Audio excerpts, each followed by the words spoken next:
অনেকে আমরা মনে করি আমরা হেলদি খাচ্ছি, তাহলে ভিটামিনস মিনারেলস কেন শুধু শুধু খাবো? কিন্তু আমরা যা খাচ্ছি সবজি বা ফল, তাতেই তো ভিটামিনস ফার্টিলাইজার এটা দিতে হচ্ছে। তার মানে যে মাটিতে ফসলটা হচ্ছে তার গুণ কিন্তু কমছে। যতই আমরা ভালো খাই, কিছু ঘাটতি আমাদের রয়ে যায়। চলুন জানা যাক কি কি সাপ্লিমেন্ট আমাদের ডেইলি খাওয়া উচিত ভালো থাকতে গেলে। প্রথমে বলবো সবার জন্য যেটা দরকার, ওমেগা 3। ওমেগা 3 কিন্তু 300 থেকে 1000 মিলিগ্রাম প্রতিদিন নেওয়া উচিত। এটা মাছে বা ডিমের কুসুমে এগুলো পেয়ে যাবেন, কিন্তু এটা কিন্তু সবসময় আমাদের ঘাটতি থেকেই যায়।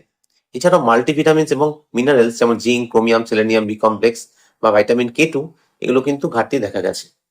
এগুলো একসাথে আপনারা carbamide forte omega with multivitamins এই প্রোডাক্টের মধ্যে পেয়ে যাবেন।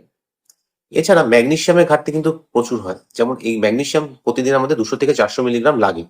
এটি আপনার নাটস অ্যান্ড সিডস এবং পাতা সবজিতে পেয়ে যাবেন, কিন্তু ঘাটতি দেখা গেছে। এটা গ্লাইসিনেট, বিসগ্লাইসিনেট বা সাইট্রেট ফর্মে নিলে ভালো।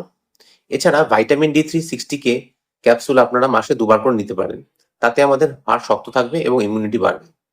এই দুটো জিনিস একত্রে আপনারা MG D3 60K ট্যাবলেটের মধ্যে পেয়ে যাবেন।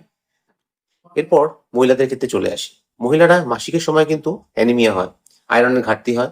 এর জন্য সফটওয়্যার গোল্ড বলি ট্যাবলেটটি এই মাসিকের সময় নিতে পারেন, একটা করে। যাদের মাসিক বন্ধ হয়ে গেছে তাদের কিন্তু ক্যালসিয়ামের ঘাটতি দেখা যায় এবং হাঁটু ব্যথা এগুলো কিন্তু হয়ে থাকে। এর জন্য টাটা 1mg জয়েন্ট সাপোর্ট ট্যাবলেটটা কিন্তু ডেলি একটা করে নিতে পারেন। এর মধ্যে গ্লুকোসামিন, কন্ড্রিওটিন, MSM, ক্যালসিয়াম প্রভৃতি রয়েছে হাঁটু ভালো রাখার জন্য।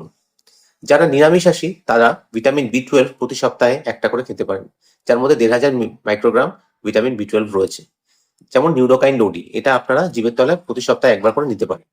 এছাড়াও যাদের ঘুমের সমস্যা রয়েছে তারা কিন্তু মেলাটোনিন, যেটা আমাদের শরীরের মধ্যেই তৈরি হয়, যত বয়স বাড়ে আমাদের ঘাটতি হয়, সেইটা নিতে পারেন। অ্যালটোনিন 5 বা 10 মিলিগ্রাম রাত্রে খাওয়া দাওয়ার 2 ঘন্টা পরে। ভিডিওটা দেখার জন্য ধন্যবাদ।